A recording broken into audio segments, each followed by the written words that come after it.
भगवान श्री कृष्ण का जन्म वासुदेव और देवकी के गर्भ से कारगार में हुआ था।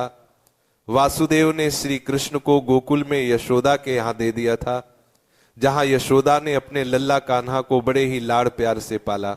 भगवान श्री कृष्ण बचपन से ही नटखट थे। जितना यशोदा मैया और नंद लाला उनके नटखट अंदाज से परेशान थे, उतना ही वहां के गांव वाले भी। कृष्ण जी अपने मित्रों के साथ मिलकर गांव वालों का माखन चुराकर खा जाते थे, जिसके बाद गांव वाले उनकी शिकायत मैया यशोदा के पास लेकर पहुंच जाते थे। इस वजह से उन्हें अपनी मैया से डांट भी खानी पड़ती थी।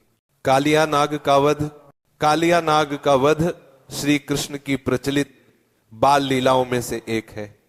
एक बार श्री कृष्ण अपने मित्रों के साथ यमुना नदी के किनारे गेंद से खेल रहे थे। अचानक गेंद यमुना नदी में चली गई और बाल गोपाल के सारे मित्रों ने मिलकर उन्हें ही नदी से गेंद लाने को भेज दिया। बाल गोपाल भी एकदम से कदम्ब के पेड़ पर चढ़कर यमुना में कूद गए। वहां उन्हें कालिया नाग मिला। श्री कृष्ण ने अपने भाई बलराम के साथ मिलकर जहरीले कालिया नाग का वध कर दिया। गांव की गोपियों के साथ रास लीला। भगवान श्री कृष्ण का जहां राधा जी के साथ एक खास रिश्ता था, वहीं गांव की गोपियों से भी उनकी खूब बनती थी। कृष्ण की बंसी की धुनें राधा को खूब भाती थी। पूरे गांव में राधा कृष्ण की रासलीलाएं खूब चर्चित है। किसी भी तेज त्योहार पर खूब नाचते गाते दिखाई देते थे। गांव की गोपियां भी श्री कृष्ण की बांसुरी की खूब दीवानी थी। श्री कृष्ण का आकर्षित चेहरा एकदम से गोपियों को अपनी ओर आकर्षित करता था, जो कि पूरे गांव में खूब प्रचलित थी। गोवर्धन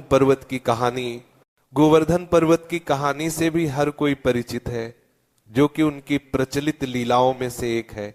दरअसल इंद्रदेव श्री कृष्ण की लीलाओं से अनजान थे और उन्होंने गुस्से में गांव में बहुत तेज बारिश कर दी।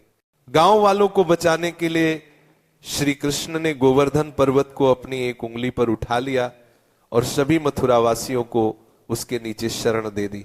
7 दिन तक बिना कुछ खाए श्री कृष्ण गोवर्धन पर्वत को उठाए खड़े रहे और 8वें दिन बारिश रुकने पर गांव वासियों को बाहर निकाला। कार्तिक मास में अन्नकूट की पूजा भी श्री कृष्ण ने ही आरंभ कराई थी। कंस का वध। देवकी और वासुदेव की विदाई के समय ही कंस को आकाशवाणी हो गई थी कि देवकी का 8वां पुत्र ही कंस का वध करेगा। इसके बाद से कंस से कई प्रयास किए ताकि 8वें बच्चे को धरती पर ही ना आने दिया जाए, लेकिन भगवान विष्णु ने ही कंस के वध के लिए श्री कृष्ण का अवतार धारण किया था।